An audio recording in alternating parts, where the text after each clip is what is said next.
국내 얘기를 하면 항상 일주일에 한 번씩 얘기를 하지만 안 좋은 얘기들만 하는 것 같아서 기분 좋은 국제 뉴스부터 얘기를 한번 해보겠습니다. 오늘 나온 기사인데요.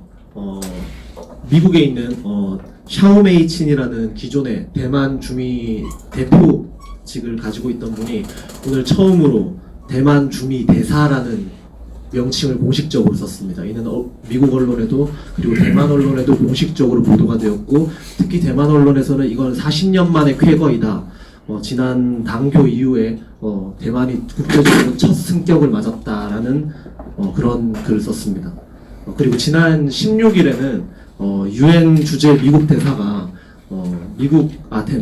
대만 외교관과 실질적인 오찬을 가지고 국제 협상 등을 했던 전례도 있습니다. 미국과 대만의 관계가 진짜 완전 달라지고 있습니다. 이것은 아마 중국의 상황 때문이겠죠. 미국과 중국의. 그런데 오늘은 제가 꼭 하고 싶은 얘기는 기업에 대한 이야기입니다. 사실 지금 대만에서 일어나고 있는 일, 그리고 중국과 미국 간에서 일어나고 있는 일, 그리고 대한민국 내에서 일어나고 있는 일도 기업이 가장 큰 역할을 하고 있다 저는 생각을 합니다. 대한민국 사실 정말 저는 조선부터 대한민국을 보면 정말 정치하기 좋아하는 나라인 것 같습니다. 그 국가의 실익, 국민 혹은 그 구성원에 대한 실익은 참 챙기지 않고 그놈의 명분 좋아하고 정치 좋아해서 국가의 리더층, 지도층이라는 사람들이 나라의 힘을 한참 주변 국가들로부터 낙하게 만들어서 임진왜란, 정유재란 그런 국난들을 너무 많이 맞았지 않습니까? 지금의 대한민국도 딱 그러하다. 지난 그 청년의 날 때 문재인 좌파 독재 정권, 문재인이 했던 말과 지금의 그 기업과 그리고 대한민국이 점점 스스로를 해치해가는 과정이 완전히 동일시하다. 그리고 또한 한 걸음 더 뗐죠. 사실 저 국민의힘이라고 하는 보수 제1야당이라고 하는 사실은 저는 민중의 힘이라고 읽고 싶지만 그 정당의 지금 비대위원장이라는 김종인 씨가 공정경제 3법이라고 창칭되는 사실상 기업해체 3법입니다. 기업해체 3법을 자신은 추진하고자 한다. 이런 식으로 지금 얘기를 하고 있죠. 대한민국에서 누가 기업하고 싶어 하겠습니까? 아까 전에 박태우 최고위원님 말씀하셨듯이 지난해에만 이 나라를 떠나려고 했던 기업만 일본, 미국만 해도 170여 개입니다. 대한민국에서 기업하고 싶어하는 대한민국 기업 몇이나 되겠습니까? 지금 삼성이 대한민국 기업이고 싶어서 대한민국 기업하고 싶겠습니까? 기업이 얼마만큼 지금 현대 시대에서 큰 힘을 차지하는지는 사실 국가의 힘을 좌우한다고 해도 과언이 아닙니다. 그만큼 미국은 큰 대기업들, 어마어마한 기술력을 가진 기업들을 많이 가지고 있죠. 대만을 예로 들면 대만의 여러 산업에 대해서 제가 자세히는 모르지만 사실 세계 최첨단 산업으로 보면 대만의 굴지의 세계 최고의 대기업이 하나 있습니다. 바로 TSMC라는 기업인데요. 그 TSMC는 반도체 관련 기업인데 파운드리 업체입니다. 삼성이 보통 메모리를 많이 생산하고 아마 잘 모르시는 반도체에서 잘 모르시는 분들은 삼성이 세계의 반도체를 완전 다 석권하고 있다 이렇게 생각하실지 모르겠는데 삼성과 SK가 세계를 주름잡고 있는 분야는 메모리 반도체에 한정됩니다. 메모리 반도체와 그 다음에 비메모리 반도체로 구분이 되는데 메모리 반도체의 사실상 사업 규모, 영업 이득 그 사업의 판은 약 3분의 1 수준입니다. 비메모리 반도체.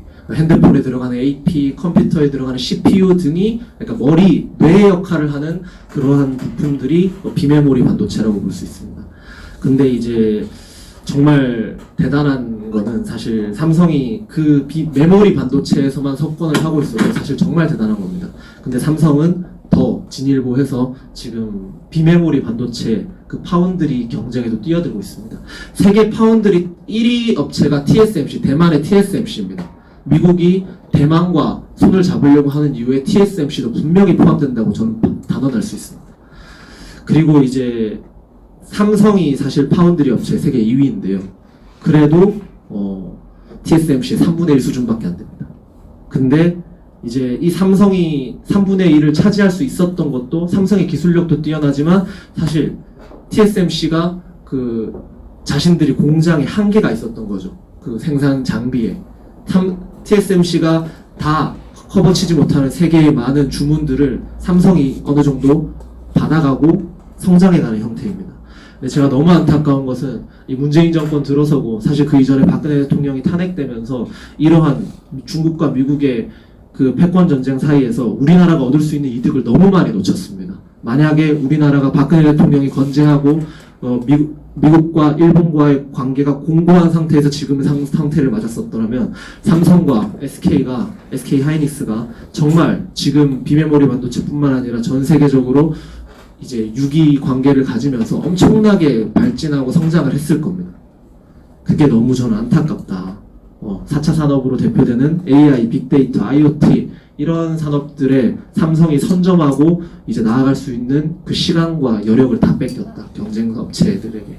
아마 그 대만과 미국 관계가 공고해지면 질수록 TSMC가 더 커지고 삼성이 가져갈 수 있었던 부분들이 뺏기지 않을까. 좀 사실 안타깝기도 합니다. 이제 4차 산업 시대에 들어서면서 우리나라가 지금 맡은 이러한 경제 주체를 계속 유지를 하려면 우리나라는 기술로 먹고 살아야 되는데 그것을 문재인 정권 들어와서 정치하게 좋아하는 그리고 분열하게 좋아하는 선동하게 좋아하는 그 정권이 들어와서 너무 많이 놓쳤다라는 말씀을 드리면서 진짜 적은 외부에 있는 적이 아니라 내부에 있는 적이다. 그래서 대한민국 내부에 있는 문재인과 더불어민주당이 무서운 것이고 우파 내에 있는 이 기업 해체 3법을 들고 나온 김종인이 그만큼 무서운 것입니다.